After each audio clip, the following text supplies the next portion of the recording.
So I wanted a good quality Chinese spice I can use for a long time. And luckily enough, right here, Fresh Finance sent me this for review and to try out. As you can see, this is the ingredients right here for the fire spice. Very clean, very grounded. It's very, very fine.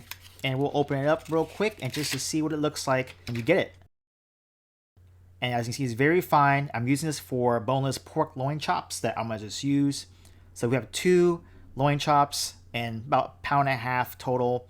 And I'm just gonna put some Chinese fire spice on it and some salt, just to kind of do a dry rub, a dry marinade, and have it marinate overnight. As you can see right here, these are very fine, so you definitely have to pat down the spice on your meat because it may not stick completely, but it's easy to spread because it's so fine. So I find it very easy to use the fire spice. And here you'll see I'll add some salt on top.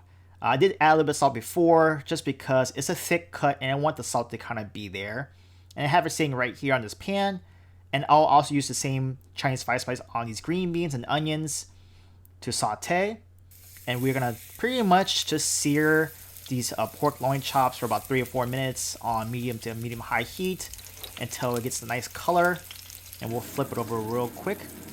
And you'll see that there is some color and a little crust from the fire spice, so it cooks really well. Of course, you gotta make sure you moderate the heat so it's not too high. I don't think I used enough oil, but just make sure you do that. And you can see the other side, nice color.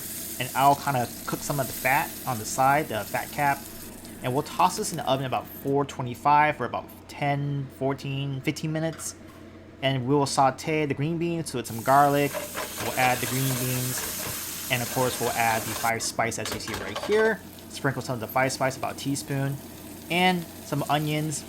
We're just going to saute it down. And of course, add some seasoning to kind of adjust it. I did use about a tablespoon on the pork loin chops.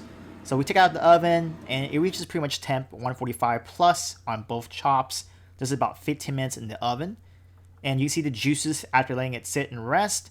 And we'll slice it through. So this is a dry rub, just keep in mind so it won't be super wet. But I tasted it, it is kind of juicy, so that's good. But it's crusty on the outside, and this is the dry rub for the fire spice. So overall, I'm really impressed of the fire spice rub. And using it, it tastes pretty good. It's not too strong in terms of like it's overly bearing, but it's definitely enough where it's not too subtle.